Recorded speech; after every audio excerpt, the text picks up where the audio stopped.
എൻ്റെ ഒരു mini vlog കണ്ടാലോ. ഞാൻ എൻ്റെ ബോയ് ഫ്രണ്ടിൻ്റെ കൂടെ പുറത്ത് പോകാൻ വേണ്ടിയിട്ട് റെഡി ആവുകയാണ്. ഞാൻ റെഡിയായി കുറേ നേരം കൊണ്ട് അവനെ കാത്ത് നിൽക്കുന്നു, കണ്ടിട്ടില്ല. ഇപ്പോൾ വരാമെന്ന് പറഞ്ഞ് നിൽക്കുന്നു. ആദ്യമൊക്കെ അവനാണ് ഇങ്ങനെ വിളിക്കുന്നത്, ഇറങ്ങാൻ ചോദിച്ചിട്ട്. ഇറങ്ങിയെന്ന് പറയുമ്പോൾ പിന്നെ ആൾ പറയും ഒരു 15 മിനിറ്റ് 20 മിനിറ്റ് എന്ന് പറയും. പിന്നെ കാണാതായപ്പോൾ ഞാൻ ഇറങ്ങിയൊന്ന് നടന്നായിരുന്നു. അപ്പോഴേക്കും ആൾ വന്നു. ഞങ്ങൾ വേറെ എവിടെയല്ല, ജസ്റ്റ് ഒന്ന് ഫുഡ് കഴിക്കാൻ വേണ്ടിയിട്ട് പോകുന്നതാണ്. ട്രിവാൻഡ്രത്തുള്ള ബെസ്റ്റ് സ്പോട്ടാണ്. ഞങ്ങൾ ഇതുവരെ പോയിട്ടില്ല. അങ്ങനെ പോകുന്ന വഴി കടല കണ്ടായിരുന്നു. ഇത് ട്രിവാൻഡ്രത്ത് വൈറലായ ഒരു സ്പോട്ടാണ്. അതായത് 60 രൂപയ്ക്ക് കടല കിട്ടും. ഇത്രയും നല്ല ക്വാണ്ടിറ്റിയാണ്. അതിൽ പൈനാപ്പിൾ ഉൾപ്പെടെയുണ്ട്. നല്ല ടേസ്റ്റാണ്. 60 രൂപയ്ക്ക് വെറുത്ത് ഐറ്റമാണ്. ഞങ്ങൾ എപ്പോഴും അങ്ങോട്ട് പോകുമ്പോൾ മുന്നേ ഒരു തവണ കഴിച്ചിട്ടുണ്ടായിരുന്നു. അത് നമുക്ക് നന്നായിട്ട് ഇഷ്ടപ്പെട്ടു. പിന്നീട് കഴിക്കാൻ നോക്കുമ്പോൾ ആ സ്റ്റാൾ തുറന്നിട്ടുണ്ടാവില്ല ആ ടൈമൊക്കെ. പിന്നെ ഞങ്ങളുടെ മെയിൻ സ്പോട്ടിലെത്തി, ബുർജൽ മന്തി. ഇവിടെ നിന്ന് ഞങ്ങൾ ഇതുവരെ കഴിച്ചിട്ടില്ല. ബാക്കി ഞങ്ങളുടെ അടുത്തൊക്കെയുള്ള മന്തി സ്പോട്ടിൽ നിന്നൊക്കെ നമ്മൾ കഴിച്ചിട്ടുണ്ടായിരുന്നു. ഞങ്ങൾ പിന്നെ കാത്തിരുന്ന് ഭയങ്കരമായിട്ട് കാത്തിരിക്കണം. ഇവിടെ വന്ന ക്ഷമ വേണം.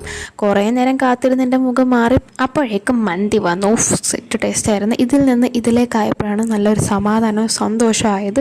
അതും അടിപൊളി ടേസ്റ്റായിരുന്നു. ഇവിടുത്തെ ടിഷ്യൂസിൻ്റെ കളറാണ് ഹൈലൈറ്റ്, ഓറഞ്ച്, ഗ്രീൻ അങ്ങനെയൊക്കെ. അപ്പോൾ ഇത്രയേ ഉള്ളൂ. Okay, by.